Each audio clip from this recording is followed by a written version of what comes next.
ครับมาพบกับผมเกิดไปทักทันนะครับแล้วก็ผมนายชนภัทรประมาพันธ์ห้องม .4 ครับดิฉันนางสาวสุวิชากนุไลเลขที่24ม .4 ค่ะผมนายสุกิจโสบัติเลข10ม .4 ครับวันนี้จะมาร้องเพลงทิ้งไว้ในใจของพี่แอนนะครับ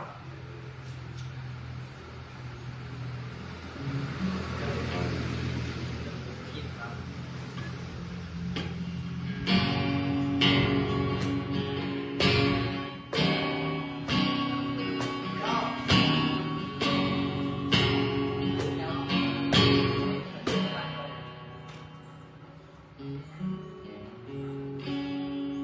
เธอจะทิ้งฉันไปใช่ไหมนั้นจะห้ามไม่ได้แต่ที่ฉันไม่มีความหมายห้ามไปก็เท่านั้น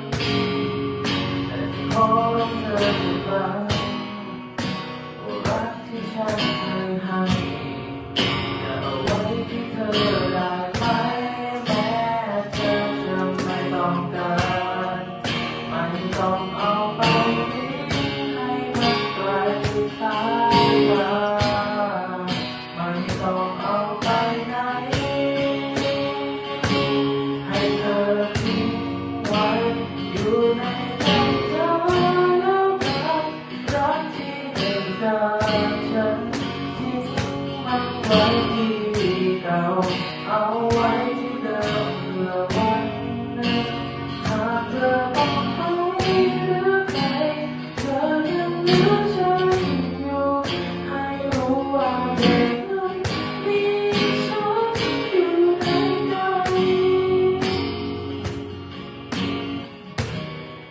ไม่อยากเห็นเธอไปกับเขา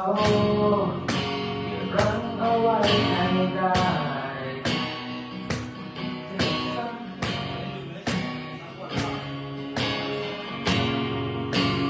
รักฉันไว้ดีเพื่อวันไหนที่เธอร้องไห้หากเธอทนหัวใจเธอรู้ว่าเธอยังคงมีฉันไม่ต้องเอาไปทิ้งให้มันไกลสายตาไม่ต้องเอาไปไหนให้เธอทิ้งไว้อยู่ในใจเธอรักที่ได้จากฉันทิ้งมันไว้ที่เก่าเอาไว้ที่เดิมเพื่อวันหากเธอต้องไปหรือใครเธอยังเหลือฉันอยู่ให้รู้ว่าเธอนั้นมีฉันอยู่ในใจ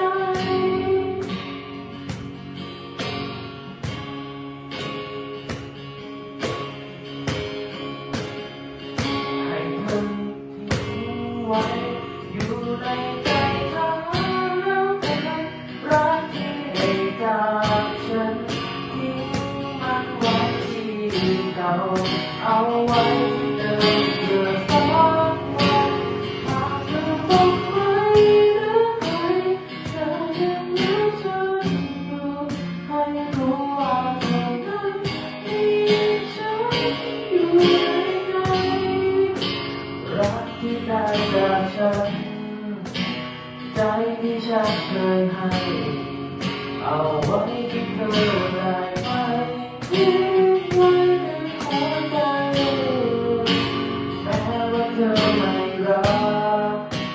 แม้ฉันห้ามไม่ได้แต่ขอรั